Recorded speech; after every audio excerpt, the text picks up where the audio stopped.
Hello everyone, कैसे हैं आप सब। आई होप आप सब अच्छे होंगे। इंफॉर्मेशन क्लास में हम आपको बताए थे कि आपका 1 अगस्त से जो है आपका यूट्यूब पे क्लास क्या हो रहा है, स्टार्ट हो रहा है। और हम आपको बताए थे कि आपको जो है 2 क्लास फिलहाल अभी मिलेगा। एक जो मिलेगा वो मिलेगा आपको PYQ, और किसका हम बताया था वो भी मिलेगा फिलहाल आपको हिस्ट्री का PYQ। ठीक है। और इसमें जो PYQ बताए थे वो बताए थे आपको चैप्टर वाइज पहले करेंगे। पहले जो बात करेंगे वो किसका बात करेंगे, चैप्टर वाइज करेंगे। उसके बाद जो है इसका हम लोग क्या करेंगे, मिक्स क्वेश्चन करेंगे। और ध्यान रखिएगा, पहले जो हम लोग करने वाले हैं वो कर रहे हैं आपका एंशियंट हिस्ट्री का कर रहे हैं, एंशियंट हिस्ट्री कर रहे हैं, फिर मेडिवल करेंगे, फिर मॉडर्न करेंगे। और इस तरह से जो है आपका जो है हिस्ट्री का जो है एक अच्छा खासा क्या हो जाएगा, रेडी हो जाएगा आपके पास क्वेश्चन। ठीक है। दूसरा हम आपको बताए थे कि दूसरा जो हम लोग का क्लास करेंगे वो करेंगे पॉलिटी का करेंगे हम लोग। और पॉलिटी में हम लोग को बताए थे कि पॉलिटी जो हम लोग पहले पढ़ेंगे वो पढ़ेंगे इसका थ्योरी। क्या पढ़ेंगे, थ्योरी पढ़ेंगे। थ्योरी पढ़ने के बाद जो है फिर हम लोग क्या पढ़ेंगे, इसका PYQ। थ्योरी पढ़ना जो है पॉलिटी का ज़्यादा आवश्यक है, क्योंकि पॉलिटी जो है क्वेश्चन जो है थोड़ा सा वेटेज इसका क्या है, ज़्यादा है। इस बार ये बिहार पुलिस में देखो होंगे कि बिहार पुलिस में जो है आपका इसका का जो है 5 से 6 क्वेश्चन जो है आपका क्या हो रहा है, एग्जाम में पूछ रहा है। हिस्ट्री का वेटेज थोड़ा सा इस बार पता नहीं कैसे कम पूछा है।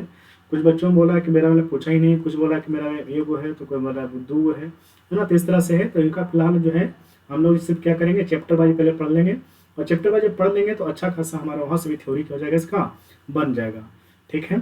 तो चलिए आज जो लोग पढ़ने वाले हैं वो पढ़ने वाले हैं अभी पॉलिटी। आपको बता दें कि आपका जो एंशिएंट हिस्ट्री जो है चैप्टर वाइज जो आपका PYQ जो चल रहा है, आपका सुबह 8 बजे इसका वीडियो मिलेगा। और पॉलिटी का जो वीडियो मिलेगा वो मिलेगा रात को 9 बजे, रात को 9 बजे। ठीक है। थ्योरी। चलिए आज से स्टार्ट करते हैं हम लोग। आज का जो हम लोग पॉलिटी का जो टॉपिक है 12 से 13 चैप्टर हम लोग को पढ़ेंगे इसमें पॉलिटी में। आज जो हम लोग जो पहला चैप्टर स्टार्ट करने वाले हैं वो करने वाले हैं आपका प्रस्तावना। प्रस्तावना जिसको आप इंग्लिश में क्या बोलते हैं, प्रीएम्बल। क्या बोलते हैं, प्रीएम्बल, प्रस्तावना। ध्यान रखिएगा, प्रस्तावना जो है संविधान का आत्मा कहा जाता है। किसने कहा था, क्यों कहा था, कैसे कहा था, सारा चर्चा करेंगे। क्योंकि जब थ्योरी पढ़ रहे हैं तो थोड़ा सा अच्छे से पढ़ लेंगे। चलिए स्टार्ट करते हैं। ध्यान रखिएगा, जैसा हेडिंग लगा लीजिएगा प्रस्तावना आप लोग। और जो जो पार्ट हम लिखते जाएंगे वो भी आपको क्या करना, नोट करना है। ध्यान रखिएगा, आपको पता है कि संविधान सभा का जो है कुल 12 बैठक हुआ था। संविधान सभा का जो है कुल कितना बैठक हुआ था, 12 बैठक।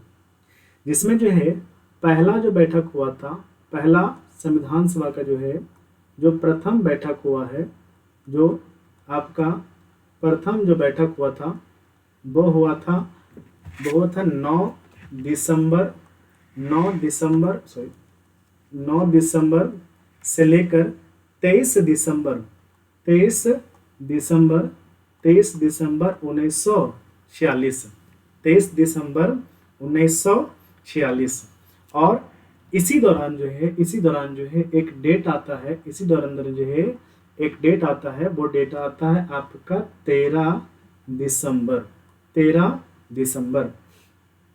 दिसंबर को ही जो है सबसे पहले जो है हमारे देश के प्रथम प्रधानमंत्री पंडित जवाहरलाल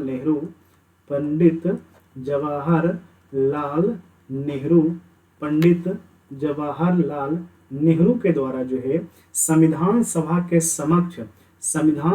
समक्ष जो है आपका उद्देश्य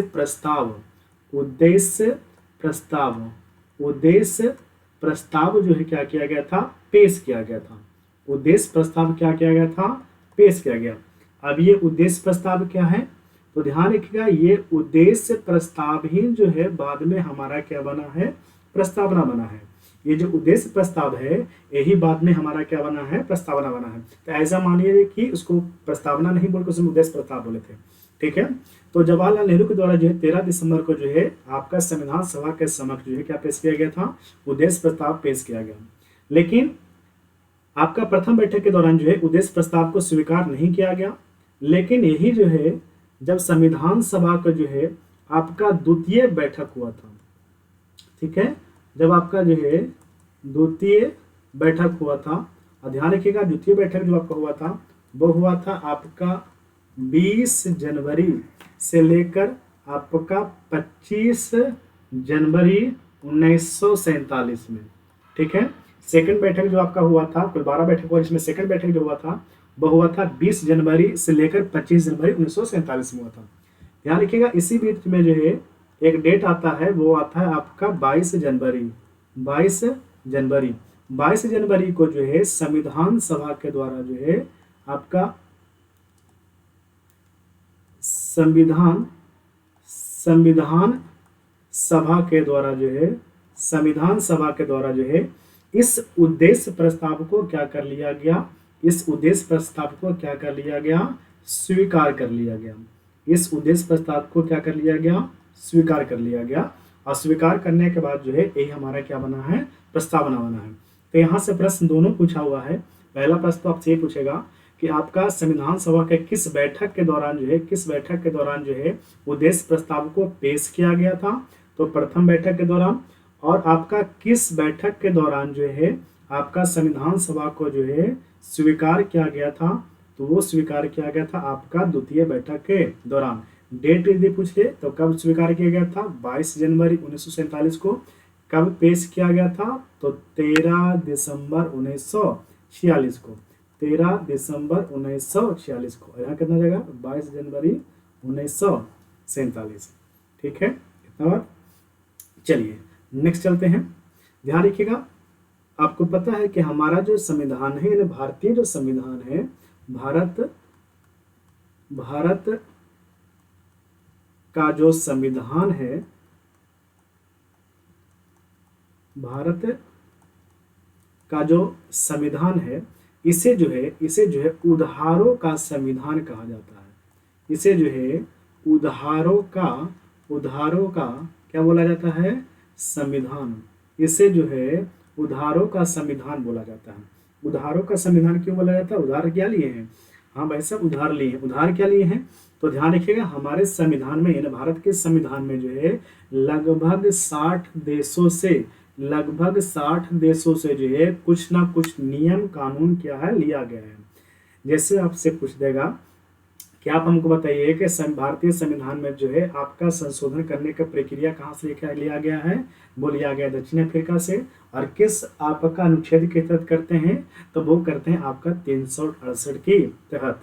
फिर आपसे जो है यहाँ पे जो हमारे संविधान में जो है आपका राज्यपाल का पद हो गया, संसदीय प्रणाली हो गया, राष्ट्रपति पे महाभियोग हो गया, राष्ट्रपति का पद हो गया। ये सारा जो है किसी ना किसी देश से क्या हुआ है, लिया गया है, ठीक है। यहाँ जो हम बात कर लेते हैं, सब हम यहाँ जो बात कर रहे हैं वो बात कर रहे हैं प्रस्तावना का। तो ध्यान रखिएगा ये जो प्रस्तावना है, ये जो प्रस्तावना जो है प्रियम्बल जो है, प्रस्तावना पर जो है प्रस्तावना में ही जो है 4 देशों से, प्रस्तावना में ही जो है 4 देशों से जो है कुछ बातें लिया गया है। सिर्फ प्रस्तावना में ही 4 देश से, पूरा संविधान में लगभग जो है 60 देश से लिया गया है। प्रस्तावना में सिर्फ बात करें तो कितना देश लिया गया है, 4 देश से। कौन कौन वो देश है, 4 देश, ध्यान रखिएगा। पहला आप याद रखिएगा अमेरिका, पहला क्या देखेगा, अमेरिका, पहला क्या देखेगा, अमेरिका। दूसरा क्या याद रखिएगा, ऑस्ट्रेलिया, ऑस्ट्रेलिया, ठीक है। तीसरा याद रखिएगा फ्रांस, चौथा याद रखिएगा रूस, चौथा याद रखिएगा आप रूस, ठीक है। तो यही 4 देश है जिसका प्रभाव हमारे प्रस्तावना पड़ा है। एग्जाम में पूछता है कि हमारे प्रस्तावना पे जो है कितना देशों का प्रभाव पड़ा है, तो 4 देशों का प्रभाव है, यानी 4 देशों से जो है हमारे प्रस्तावना में कुछ ना कुछ लिया गया है। कौन कौन 4 देश है, वो है अमेरिका हो गया, ऑस्ट्रेलिया हो गया, फ्रांस हो गया, रूस हो गया।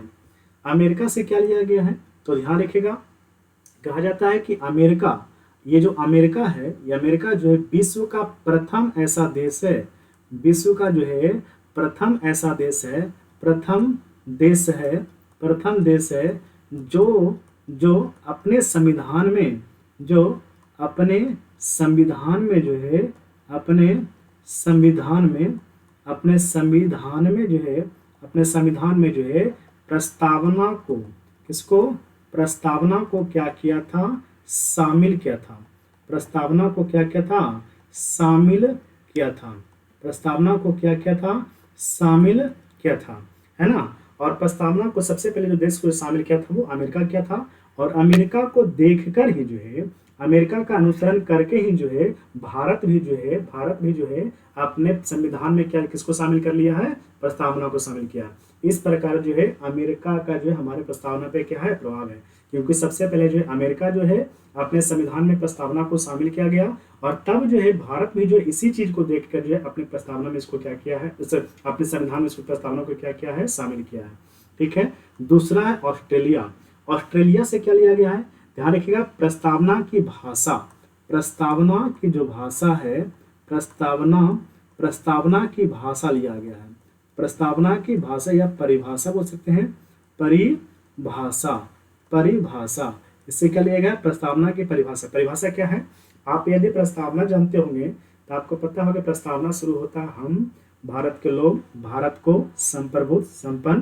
तो ये जो आप भाषा जो देख रहे हैं ये जो भाषा बोल रहे हैं हम भारत के लोग भारत को संपूर्ण प्रभुत्व संपन्न समाजवादी धर्मनिरपेक्ष बनाने के लिए ये जो भाषा है ना ये भाषा लिया गया है कहाँ से ऑस्ट्रेलिया से लिया गया है।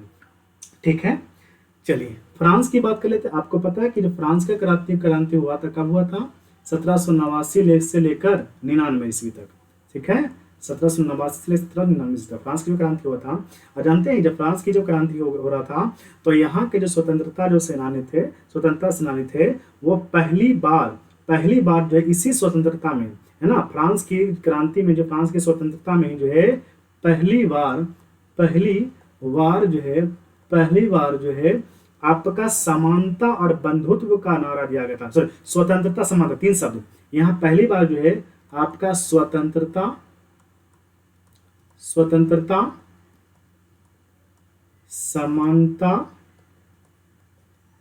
एवं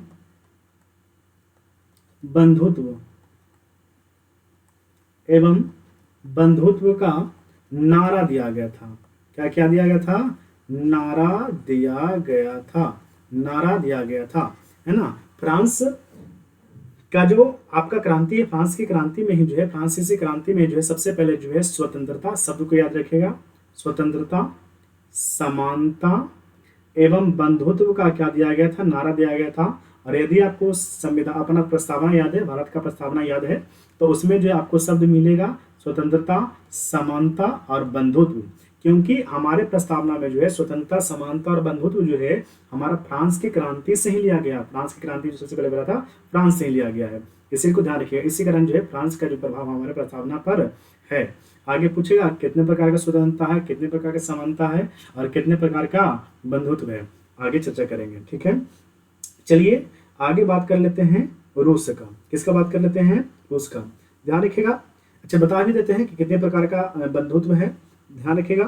तो हमारा जो स्वतंत्रता की बात कर लेते हैं तो स्वतंत्रता जो है 5 प्रकार का है।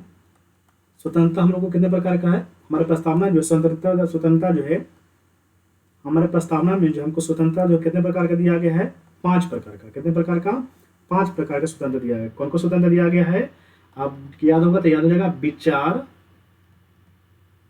विचार की स्वतंत्रता धर्म की स्वतंत्रता विश्वास की स्वतंत्रता उपासना की स्वतंत्रता। ठीक है। और एक हो जाएगा आपका हो जाएगा अभिव्यक्ति की स्वतंत्रता अभिव्यक्ति की स्वतंत्रता। तो आपसे एग्जाम में पूछा हुआ है कि प्रस्तावना में जो स्वतंत्रता कितने प्रकार का है तो 5 प्रकार का। कितने प्रकार का है वो 5 प्रकार। कौन कौन सा है विचार धर्म विश्वास उपासना और अभिव्यक्ति। प्रस्तावना यदि आप याद होगा तो आपको पता होगा हम लोग बोलते हैं विश्वास धर्म उपासना और अभिव्यक्ति की स्वतंत्रता बोलते हैं। इस प्रकार बोलते हैं लिखा भी है। ठीक है। तो स्वतंत्रता कितने प्रकार का हमको मिला है 5 प्रकार का। समानता की बात करते हैं तो समानता कितने प्रकार का है दो प्रकार का। समानता कितने प्रकार का है? दो प्रकार का। कौन सा दो प्रकार का समानता है? वो है प्रतिष्ठा और अवसर की समानता। प्रतिष्ठा, सॉरी, आपका क्या बोले हैं? प्रतिष्ठा, प्रतिष्ठा, प्रतिष्ठा एवं, प्रतिष्ठा एवं अवसर, प्रतिष्ठा एवं अवसर की स्वतंत्रता। तो स्वतंत्रता कितना प्रकार का हो गया? दो प्रकार का। आपका बंधुत्व की बात करें तो बंधुत्व का जो आपका जो है वो कितने प्रकार का है? वो एक प्रकार का, सिर्फ और सिर्फ बंधुत्व है। सिर्फ और सिर्फ क्या है? बंधुत्व है। तो ध्यान रखिएगा, ये आपका जो स्वतंत्रता, समानता, बंधुत्व का जो नारा, जो आपका जो शब्द है हमारे प्रस्तावना में जो शब्द है वो कहाँ से लिया गया है? फ्रांस से लिया गया है।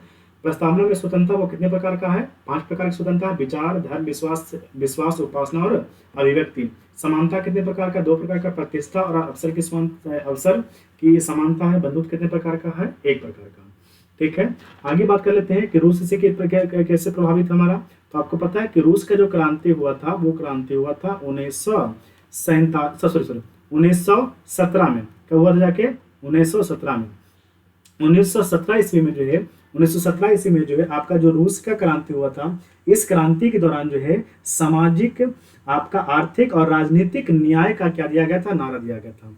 आपका रूस का जो क्रांति 1917 में हुआ था, इस क्रांति के दौरान जो है आपका सामाजिक,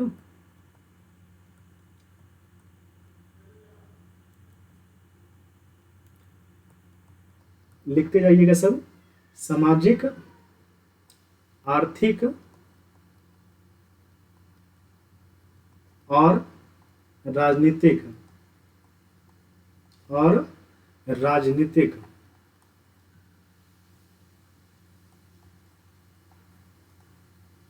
और राजनीतिक, तो आपका जो न्याय, ये क्या आपका न्याय है। आप जब प्रस्तावना आपको याद होगा तो ये भी शब्द देखे होंगे, है ना, कि न्याय कितने प्रकार का है? तो न्याय 3 प्रकार का। कितने प्रकार का न्याय की बात करता है? 3 प्रकार का न्याय।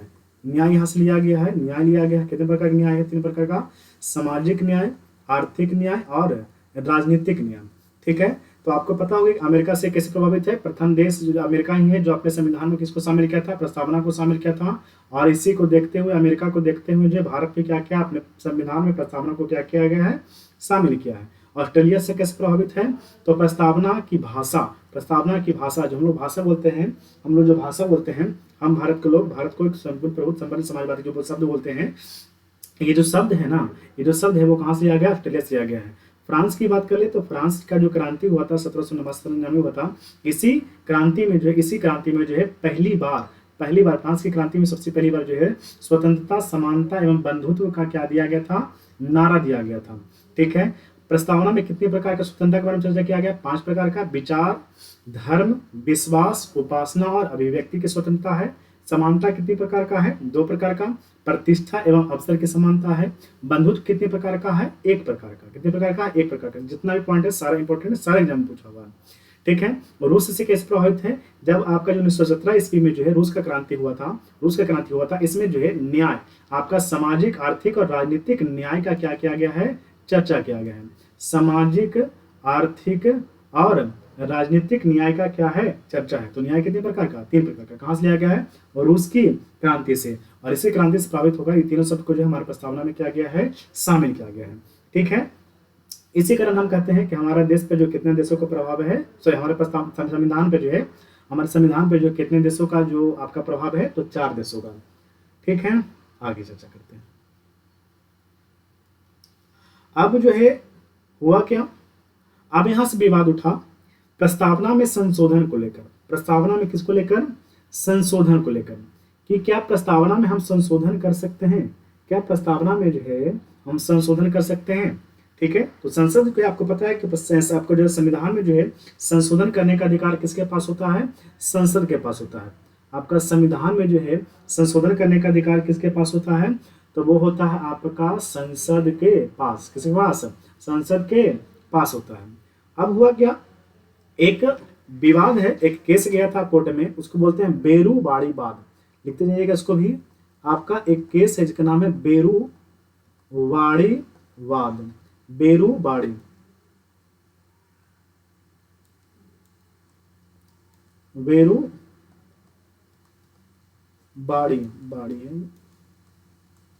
बेरूबाड़ी वाद, ये केस है बेरूबाड़ी वाद। कब हुआ था बेरूबाड़ी वाद? कब हुआ था? तो ध्यान रखिएगा बेरूबाड़ी विवाद जो चला था वो चला था 1960 ईस्वी में। कब चला था? 1960 ईस्वी में। हुआ क्या? बेरूबाड़ी विवाद जो 1960 में सुप्रीम कोर्ट ने यह कहा कि प्रस्तावना संविधान का अंग नहीं है। इसमें जो है इस बेरूबाड़ी विवाद में जो है सुप्रीम कोर्ट जो है किस प्रकार का सुप्रीम कोर्ट में मुकदमा चला और सुप्रीम कोर्ट जो कहा कि संविधान आपका जो प्रस्तावना जो है आपका जो प्रस्तावना जो है वो संविधान का अंग नहीं है। वो संविधान का जो है अंग नहीं है। संविधान का अंग नहीं है। और जब ये संविधान का अंग नहीं है जिस कारण जो है संसद इसमें संशोधन नहीं कर सकता है। जिस कारण जो है संसद जो है इसमें संशोधन नहीं कर सकता था। अर्थात प्रस्तावना में संशोधन जो है आपका नहीं कर सकता है। इसमें जो है आपका संशोधन नहीं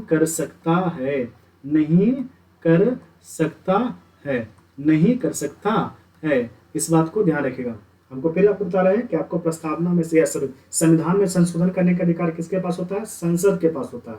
लेकिन जब आपका जो है केस गया बेरूबाड़ी बात जो है 1960 जो है सुप्रीम कोर्ट में गया तो सुप्रीम कोर्ट कहा कि प्रस्तावना जो है संविधान का अंग नहीं है जिस कारण संसद इसमें संशोधन नहीं कर सकता है। ठीक है। एक और मुकदमा है जिसको बोलते हैं गोलकनाथ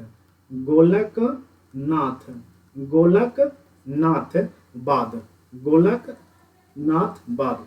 और ये जो हुआ था वो हुआ था 1967 में। कब हुआ था? 1967 में हुआ था। इसमें क्या कहा गया? ध्यान रखिएगा। इसमें जो सुप्रीम कोर्ट ने कहा प्रस्तावना जो है संविधान का आत्मा बताया गया है। इसमें जो है 1967 ईस्वी में जो है आपका ये मुकदमा गया गोलकनाथ बनाम। तो बोला कि आपका सुप्रीम कोर्ट है इसमें बोला सुप्रीम कोर्ट ने कहा कि प्रस्तावना जो है यह संविधान का क्या है? आत्मा है। संविधान का क्या है? संविधान का जो है आत्मा है। ये संविधान का क्या है? आत्मा है। और हम लोग भी बोलते हैं कि प्रस्तावना क्या है? संविधान का क्या है? आत्मा है। और यह जो है अपरिवर्तनीय और शाश्वत है। और यह अपरिवर्तनीय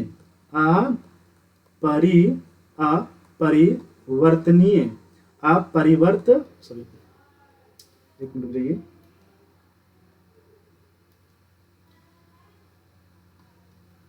ये क्या आपका है? अपरिवर्तनीय और क्या आपका? शाश्वत है। और आपका क्या है? शाश्वत है। अर्थात ये संविधान का जो है आपका गोलकनाथ बना हुआ है कि आपका जो सुप्रीम कोर्ट का हद कहता है इसमें कि प्रस्तावना संविधान का आत्मा है और आप परिवर्तनीय और क्या है? ये शाश्वत है। अर्थात इसमें परिवर्तन नहीं कर सकते। ये शाश्वत है, जैसे वैसे ही रहेगा। ठीक है। एक और मुकदमा हुआ उसको बोलते हैं केशवानंद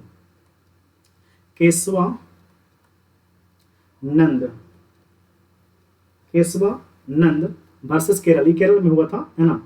वर्सेस ऐसे बोल सकते हैं आप, वर्सेस केरल में चला था ये केस चला था। वर्सेस केरल वाद। अब ये कब हुआ था? ध्यान रखिएगा। ये हुआ था आपका 1973 ईस्वी में। कब हुआ था ये? 1973 ईस्वी में। इसमें सुप्रीम कोर्ट क्या कहता है? इसमें जो सुप्रीम कोर्ट कहता है कि यह कहा जाता है कि आपका प्रस्तावना संविधान का अंग है। इसमें सुप्रीम कोर्ट कह दिया कि आपका प्रस्तावना जो क्या आपका है? संविधान का अंग है। प्रस्तावना जो है वो संविधान का अंग है। संविधान का क्या है? अंग है। और तब जो है संसद इसमें जो संशोधन कर सकती है। और सब जो है संसद इसमें क्या कर सकती है? संशोधन कर सकती है। यानी इसमें बोल दिया केशवानंद वर्सेस केरला बाद में बोल दिया कि सुप्रीम कोर्ट कहा प्रस्तावना संविधान का अंग है। और आपका जो संसद है वो इसमें क्या कर सकती है? इसमें जो है संशोधन कर सकती है। थोड़ा सा लिखने में दिक्कत हो रहा है। संशोधन कर सकती है। ठीक है। जितना बात लिखे हैं सारा अपने कॉपी में ऐसे लिख दीजिएगा। ठीक है। कर सकती है। और जैसे ही अधिकार जो है संसद को मिल गया तो संसद ने अपने अधिकार का प्रयोग करते हुए संविधान की प्रस्तावना एक बार संशोधन किया है। जैसे ही अधिकार जो है आपका संसद को मिला कि आपका केशवानंद वर्सेस केरलाबाद बोल दिया 1973 में, बोल दिया कि आपका सुप्रीम कोर्ट कहा इसमें कि संविधान प्रस्तावना जो संविधान का अंग है और संसद जो है इसमें क्या कर सकता है, संशोधन कर सकता है। तब जो है संसद जो है अपना अधिकार का प्रयोग करते हुए जो है एक बार मात्र, ध्यान रखेगा ये भी प्रश्न है, प्रस्तावना में अभी तक एक बार, कितना बार, मात्र एक बार संशोधन हुआ है। अभी तक जो है मात्र कितना बार संशोधन हुआ है, एक बार। तो जैसे उसको अधिकार मिल गया तो एक बार संशोधन किया, और ये संशोधन कब हुआ था, तो ध्यान रखिएगा वो हुआ था 42वां संशोधन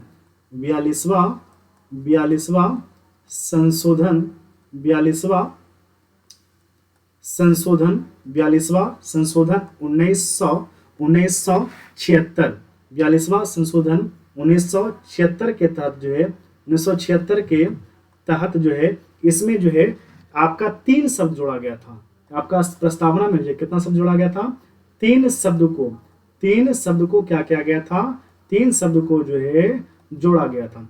आप लोग जो इस वीडियो को जो है 1.25x पे देखिएगा, ठीक है। क्यों देखिएगा, क्योंकि हमको लिखना पड़ रहा है, ठीक है। लिखने के कारण जो है थोड़ा सा आराम से बोल रहे हैं, ठीक है। आप लोग इस वीडियो को जो है 2.5x पे देखिएगा तो थोड़ा एक्सपीरियंस आपका बढ़िया मिलेगा, ठीक है। 3 शब्द क्या क्या जुटा है, ध्यान रखिएगा। तो ध्यान रखिएगा पहला जो शब्द है वो है समाजवाद। कौन सा आपका है, समाजवाद है। कौन आपका है, समाजवाद। दूसरा आपका कौन है, आपका है पंथ निरपेक्ष। तीसरा शब्द कौन सा है आपका है, अखंडता। तो हमारे प्रस्तावना में 3 शब्द जरूर सुने होंगे, समाजवाद, पंथ निरपेक्ष और अखंडता। ये तीनों शब्द जो है कब जाके जुटा है, तो जुटा है जाकर 1976 में। कब जाके जोड़ा गया था, 1976 में। 42वां संविधान संशोधन 1976 के तहत जो है ये 3 शब्द को क्या कर दिया गया है, हमारे प्रस्तावना में जोड़ा गया है, ठीक है। ध्यान रखिएगा अपना प्रस्तावना थोड़ा संविधान की थोड़ा चर्चा कर लेते हैं। तो विश्व का सबसे बड़ा संविधान भारत का है। विश्व का सबसे बड़ा संविधान जो है, विश्व का सबसे बड़ा लिखित संविधान बोल सकते हैं। सबसे बड़ा जो है आपका लिखित संविधान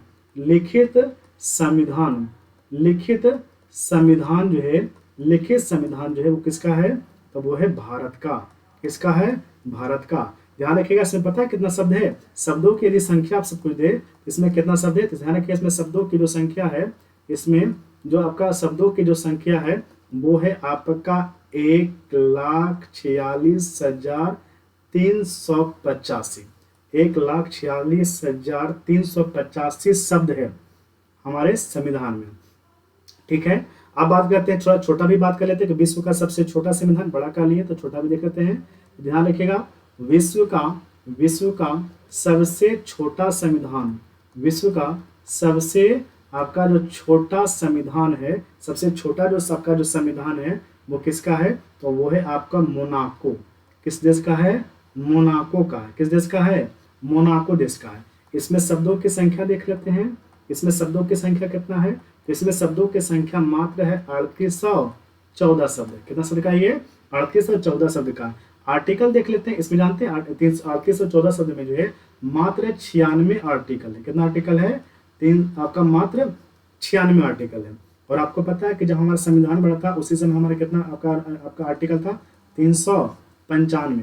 और सबसे छोटा आपका जो है संविधान कहेगा तो आपका सबसे छोटा यहाँ पर छोड़ लीजिए, सबसे छोटा संविधान कहेगा तो किसका हो जाएगा, आपका मोनाको का। किसका हो जाएगा, मोनाको का।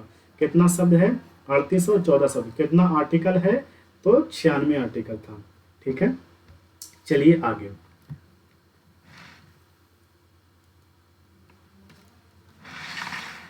आगे आइएगा। आपका प्रश्न जो है, कुछ प्रश्न भी आपसे पूछता है ना। प्रश्न तो यहाँ नहीं करेंगे, जब प्रश्न पीवाई को करेंगे तो हम वहाँ पे आपको समझा देंगे। एक चीज क्या पूछेगा आपसे, एक चीज जो है ध्यान में रखिएगा, नोट में रखिएगा। आप या तो प्रस्तावनाओं को पूरी तरह से याद कर लीजिए, या तो जो है एग्जाम में पूछा था कि प्रस्तावना को क्या करना है, आपको सजा के लिखना। आपको पूछा था, आपसे एग्जाम में पूछा है कि आपका जो है कि संपूर्ण प्रभुत्व के बाद क्या आएगा, संपूर्ण प्रभुत्व संपन्न के बाद जो है क्या आएगा। तो ध्यान रखिएगा, आप एक ट्रिक क्या देखिएगा, एस यहाँ लिखा गया, क्या देखिएगा, SPLG, SPLG। एस का मतलब हो गया संपूर्ण प्रभुत्व संपन्न, सॉरी SSPLG, संपूर्ण प्रभुत्व संपन्न। इसका मतलब हो जाएगा समाजवादी, संपूर्ण प्रभुत्व संपन्न समाजवादी। पी का मतलब आपका हो जाएगा पंथ निरपेक्ष, पंथ निरपेक्ष। और एल का मतलब हो जाएगा आपका लोकतंत्रात्मक, लोकतंत्रात्मक। और जी का मतलब हो जाएगा आपका गणराज, क्या हो जाएगा आपका गणराज होगा। तो आपको इस तरह से सजाने के लिए आएगा, ठीक है। आपको इसी सीक्वेंस में आपको क्या करना है, लिखना है, इसी सीक्वेंस में लिखना है। यानी संपूर्ण प्रभुत्व संपन्न के बाद समाजवादी आएगा, समाजवादी के बाद जो है पंथ निरपेक्ष आएगा, और पंथ निरपेक्ष के बाद जो है लोकतंत्रात्मक आएगा, और लोकतंत्रात्मक के बाद जो कौन आएगा, आपका गणराज आएगा, ठीक है। ये जो है आपका बहुत बार एग्जाम में पूछा भी है, ठीक है। इस चीज को ध्यान रखिए, इसलिए ट्रिक बना दी है SSPLG, संपूर्ण प्रभुत्व संपूर्ण प्रभुत्व संपन्न समाजवादी। पी से हो जाएगा पंथ निरपेक्ष, एल से हो जाएगा लोकतात्मक, और जी से हो जाएगा आपका गणराज, ठीक है। चलिए, अच्छा चीज आपसे यदि आपसे पूछ ले कि बताइएगा मूल संविधान में हमारा जो है, मूल संविधान में, इस संविधान में, मूल संविधान में प्रस्तावना का अनुसरण करते हुए, प्रस्तावना का अनुसरण, प्रस्तावना का अनुसरण, प्रस्तावना का जो है अनुसरण, प्रस्तावना का अनुसरण भारत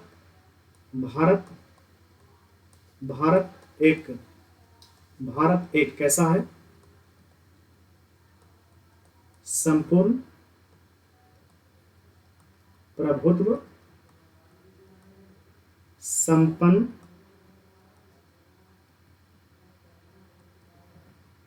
समाजवादी। ऐसे प्रश्न पूछा हुआ है, इसलिए हम आपको बता रहे हैं। समाजवादी, पंथ निरपेक्ष,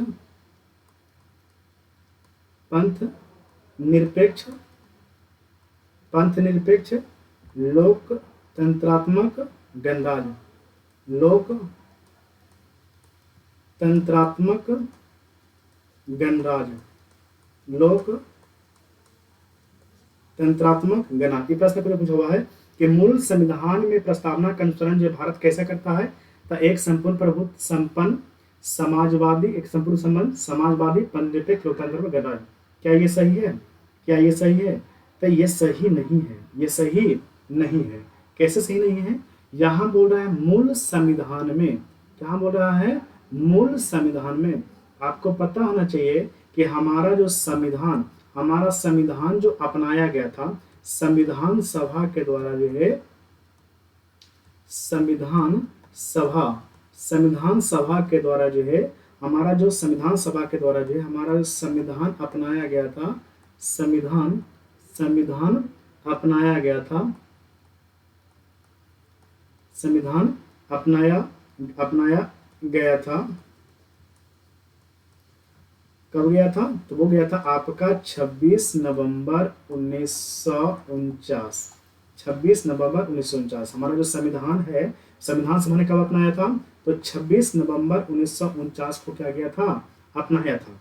ठीक है, तो आप देखिएगा कि क्या 1949 में जो है, क्या 1949 में जो है आपका पंथ निरपेक्ष शब्द था, क्या समाजवाद शब्द था, क्या ये सब शब्द था? नहीं, ये शब्द नहीं था, ये दोनों शब्द नहीं था। क्योंकि दोनों शब्द जो है आपका 42वां संविधान संशोधन, 42वां संविधान संशोधन 1976 के द्वारा जोड़ा गया है, 1976 के द्वारा जोड़ा गया था। ये तो 49 में इसको अपना लिया, इसलिए ये दोनों शब्द नहीं है। आपको बताया था कि 42वां संविधान सभा उनसे क्षेत्र के द्वारा कितना शब्द, 3 शब्द। कौन कौन शब्द था, समाजवादी, पंथ निरपेक्ष और अखंडता को क्या कहता था, शामिल किया गया था। तो ऐसा प्रश्न आपसे पूछेगा। मूल संविधान जैसे बोले तो मूल संविधान में जो है ना तो समाजवादी शब्द था, ना ही पंथ निरपेक्ष शब्द था, और ना ही जो है अखंडता शब्द था। नहीं क्या था आपका, अखंडता शब्द था। तो इस प्रश्न को आप ध्यान रखिएगा। चलिए आगे बढ़ते हैं। ध्यान रखिएगा, कुछ चीज के बारे में थोड़ा सा चर्चा कर लेते हैं। आपसे यदि पूछे कि जरा आप हमको बता दीजिएगा राज्य क्या होता है, राज्य जो है क्या है, राज्य क्या है, या राज्य किसको कहते हैं, राज्य क्या है या राज्य किसको कहते हैं, है ना।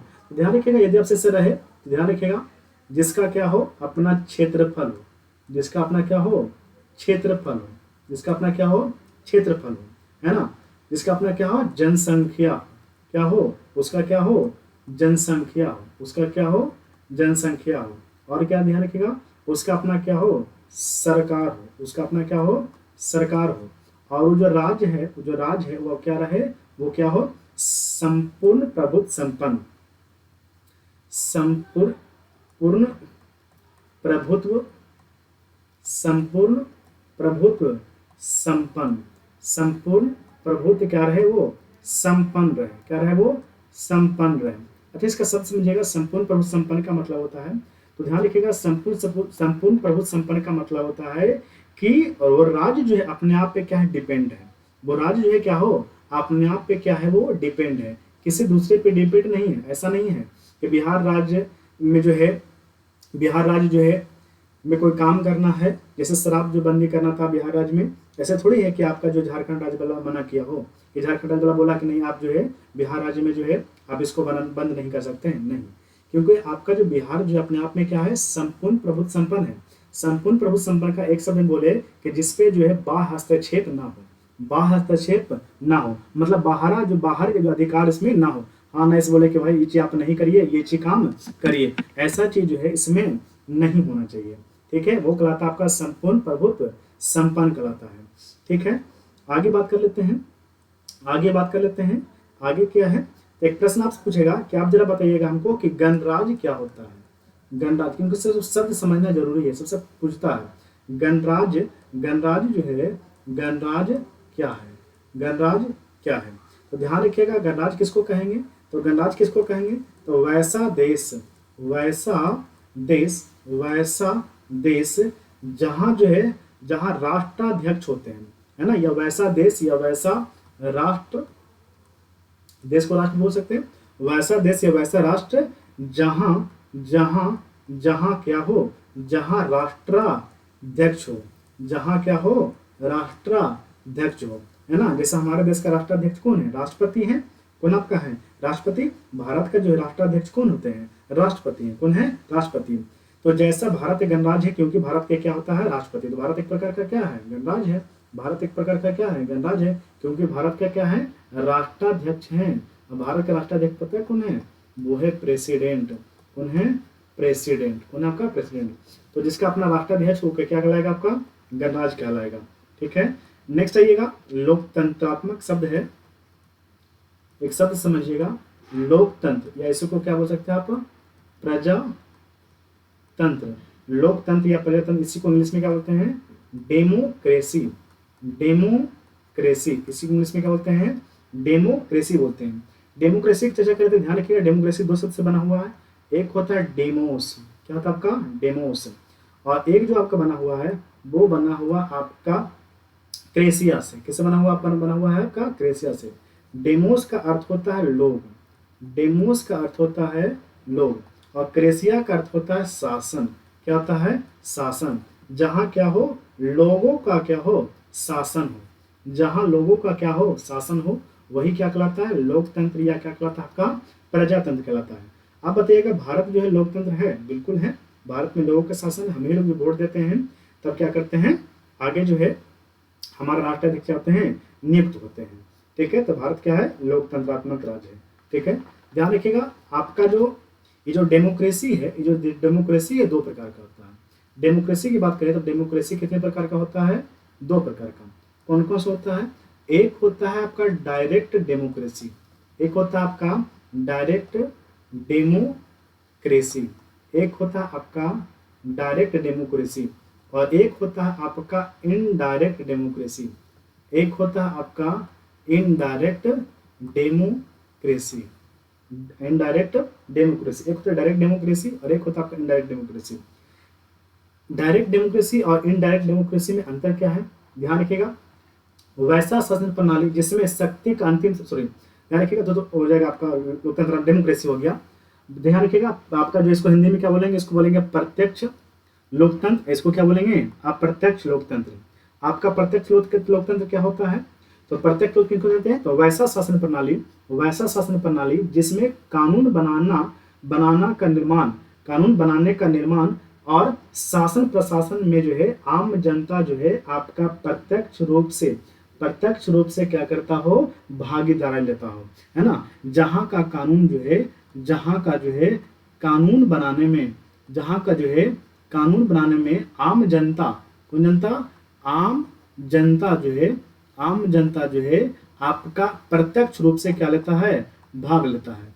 प्रत्यक्ष रूप से क्या लेता है, भाग लेता है। प्रत्यक्ष रूप से क्या लेता है, भाग लेता है। प्रत्यक्ष रूप से क्या लेता है, भाग लेता है ना। वो क्या कहलाता है आपका डायरेक्ट डेमोक्रेसी। जैसे स्विट्जरलैंड, स्विट्जरलैंड जो है आपका, स्विट्जरलैंड जो है, स्विट्जरलैंड में जो है आपका डायरेक्ट डेमोक्रेसी है। क्या भारत में डायरेक्ट डेमोक्रेसी नहीं। क्या कोई कानून जब आपका बनाया जाता है, कोई कानून बनाया जाता है तो क्या डायरेक्ट हम लोग जाके भाग लेते हैं, नहीं। हमारे द्वारा चुने गए राष्ट्राध्यक्ष भाग लेते हैं, हमारे द्वारा चुने गए जनप्रतिनिधि भाग लेते हैं, ना कि हम लोग भाग लेते हैं। तो इनडायरेक्ट किसको कहेंगे, इनडायरेक्ट किसको कहेंगे, जहाँ जो है कानून बनाने में, जहाँ जो है कानून बनाने में जो है, कानून बनाने में जो है हमारे द्वारा चुने गए, हमारे द्वारा चुने गए, हमारे द्वारा चुने गए आपका प्रत्याशी, है ना, प्रत्याशी बोल सकते हैं। हमारे द्वारा चुने गए आपका प्रत्याशी जो क्या लेता हो, भाग लेता हो। हमारे द्वारा चुने गए प्रत्याशी क्या लेता हो, भाग लेता हो, उसको क्या बोलेंगे, इनडायरेक्ट डेमोक्रेसी। तो भारत कैसा है, इनडायरेक्ट डेमोक्रेसी चलता है। भारत में जो है अप्रत्यक्ष लोकतंत्रात्मक है। भारत जो है, भारत के अधिकांश देश में कैसे चलता है आपका, अप्रत्यक्ष लोकतंत्रात्मक होता है। ठीक है, नेक्स्ट बात कर लेते हैं। शब्द आपसे पूछेगा कि पंथ निरपेक्ष का अर्थ क्या होता है। आपसे पूछेगा कि पंथ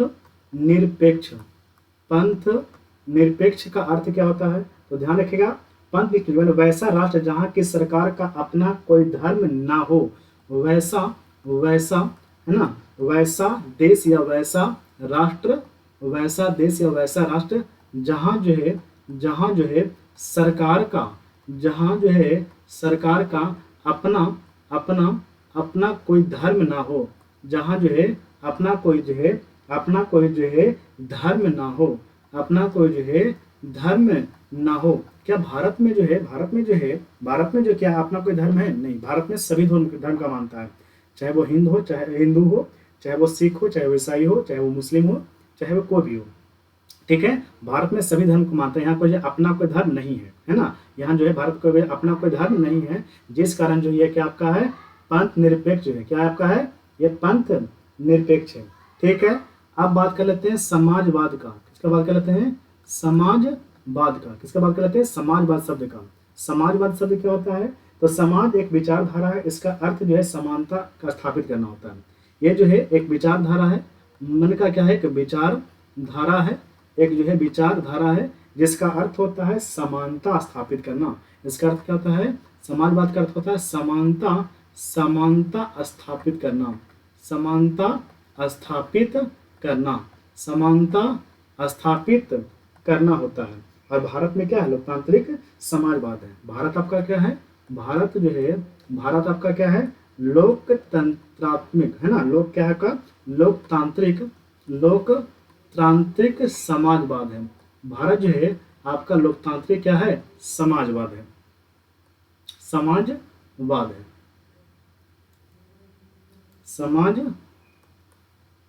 क्योंकि भारत में जो है आपका समान अगज का है, समानता स्थापित करना है। ठीक है, नेक्स्ट प्रश्न आपसे एक प्रश्न पूछा हुआ है, एग्जाम में पूछा हुआ है आपसे एक प्रश्न जो है एग्जाम में पूछा हुआ है कि भारत जो है पंथ निरपेक्ष राज्य, पंथ निरपेक्ष राज्य, पंथ निरपेक्ष राज्य या राष्ट्र बोलिए, राज्य भी बोल सकते, कोई दिक्कत नहीं है। राष्ट्र आपका कब बना, कब बना है, कब बना है। और ऑप्शन देते हैं आपको, ऑप्शन आपका है 1976, बी ऑप्शन है 1977, सी है 1978 और डी है नन ऑफ दीज, इनमें से कोई नहीं। ठीक है, तो ध्यान रखिएगा, इसका आंसर हो जाएगा आपका 1977। अब बोलिएगा सर आप ही तो बताएं अभी कि पंथ निरपेक्ष शब्द जो है, पंथ निरपेक्ष शब्द जो है कब जोड़ा गया था, तो जोड़ा गया था 42वां संविधान संशोधन 1976 के दौरान। लेकिन ध्यान रखिएगा, लागू जो हुआ था ना, जो लागू हुआ था वो जाके लागू हुआ था 1 जनवरी 1977 को, जनवरी में जाके लागू हुआ था। ठीक है, जिस कारण हमारा राष्ट्र जो है आपका पंथ निरपेक्ष कब बन गया, जाके 1977 में। आपका भले ही जो है इसको शामिल किया गया था, लेकिन लागू कब हो, जाके 1977 में। तो प्रश्न जो है आपसे पूछा हुआ है, PYQ है, प्रीवियस ईयर क्वेश्चन है। ठीक है, चलिए आगे बात कर लेते हैं। एक और शब्द है, वो शब्द है आपका है संप्रभुत्व संपन्न। इस शब्द को हम समझा चुके हैं, फिर भी समझिएगा, सब शब्द समझिएगा। संप्रभुत्व संपन्न, इसका मतलब क्या होता है, इसका मतलब होता है वैसा देश या वैसा राष्ट्र जिसके नीति निर्माण में, है ना, जिसके नीति निर्माण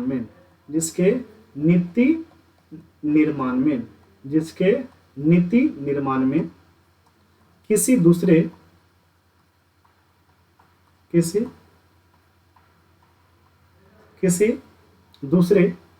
देश का वाह हस्तक्षेप ना हो, किसी दूसरे देश का वाह हस्तक्षेप, किसी दूसरे देश का जो है वाह हस्तक्षेप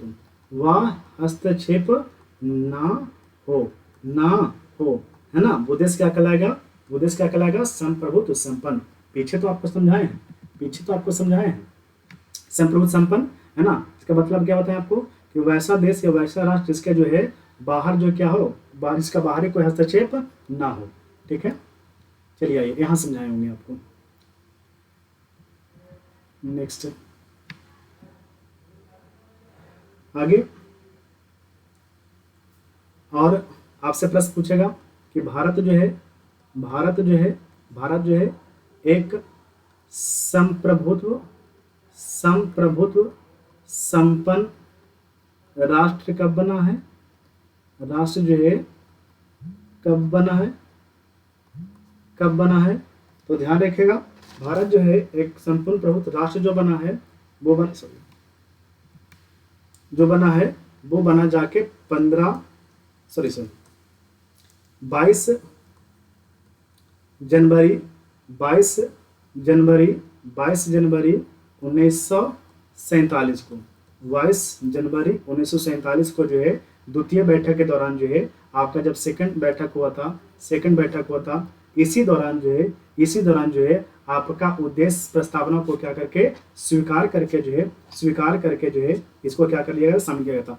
यहाँ पर थोड़ा ध्यान रखिएगा, यहाँ पर गलती हम लिखती है 15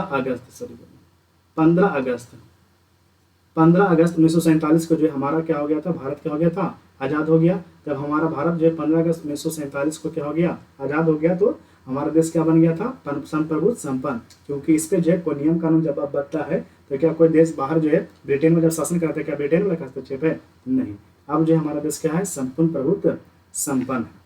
ठीक है, अब जो प्रस्तावना को लेकर जो है कुछ लोगों के विचार हैं कि प्रस्तावना के बारे में जो है कुछ शब्द लोगों के द्वारा कहा गया, कुछ विद्वान हैं, कुछ जो है आपका राजनीतिज्ञ हैं बड़े बड़े, उनका क्या क्या कहना है, यहाँ से प्रश्न पूछेगा। विचार याद रखिएगा, पहला याद रखिएगा, एक व्यक्ति हैं जिनका नाम है N.A. पालकीवाला, N.A.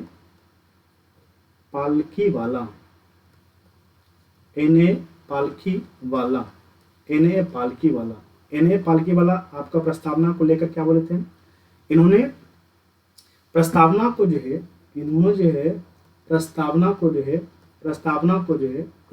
जो है संविधान का अंग बतलाया है। क्या बतलाया आपका, संविधान का क्या बोला था, ये संविधान का क्या है, अंग है। ये संविधान का क्या है, अंग है।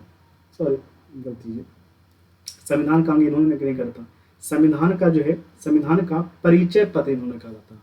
संविधान का परिचय पत्र, संविधान का परिचय पत्र बोला था। ठीक है, चलिए नेक्स्ट आइएगा। दूसरा व्यक्ति है आपका पंडित ठाकुर प्रसाद, पंडित ठाकुर प्रसाद भार्गव। पंडित ठाकुर प्रसाद भार्गव जो है प्रस्तावना को लेकर क्या बोलते हैं, इन्होंने जो है प्रस्तावना को संविधान का सबसे सम्मानित भाग बताया है। इन्होंने जो है प्रस्तावना को जो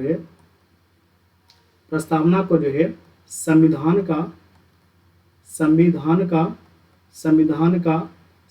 का सबसे सम्मानित भाग, सबसे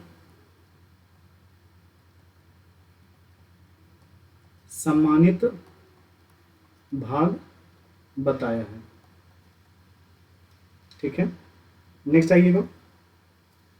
आपका एक है भारत के सुप्रीम कोर्ट के पूर्व मुख्य न्यायाधीश हैं जिनका नाम था मोहम्मद हिदायतुल्लाह। मोहम्मद हिदायतुल्लाह के बारे में पढ़ेगा।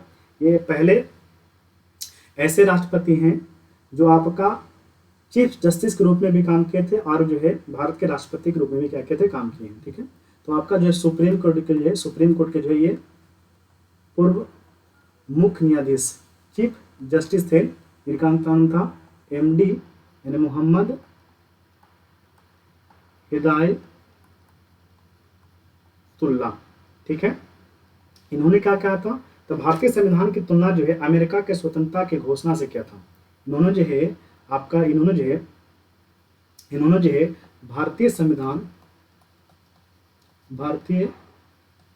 संविधान की तुलना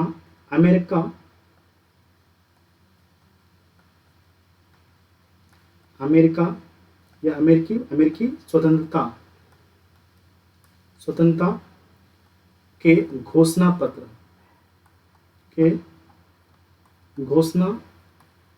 पत्र से किया था।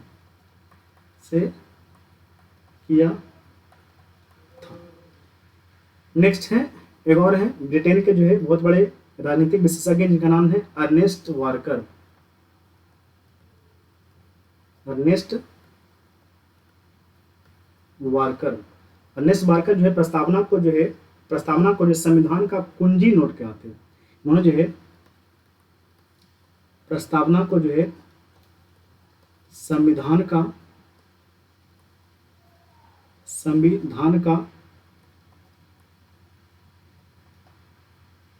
कुंजी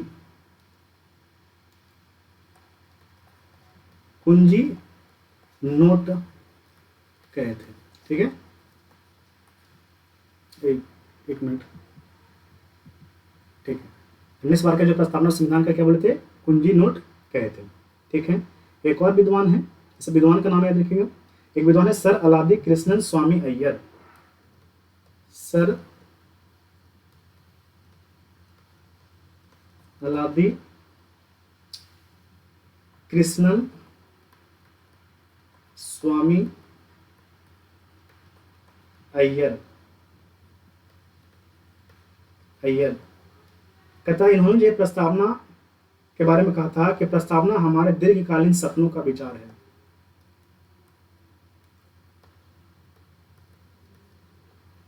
प्रस्तावना हमारे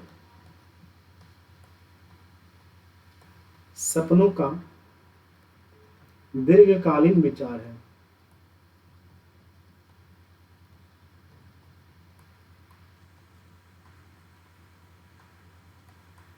दीर्घकालीन विचार है। ठीक है, बस एक और है जिनका नाम है KM मुंशी।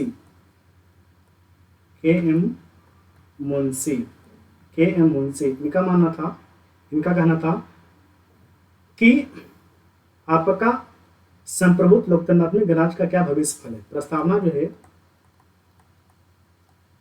जो है हमारे संप्रभुत्व सम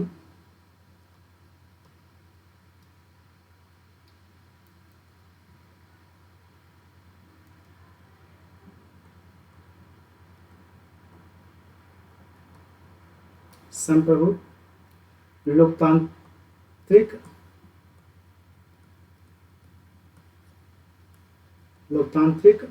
गणराज्य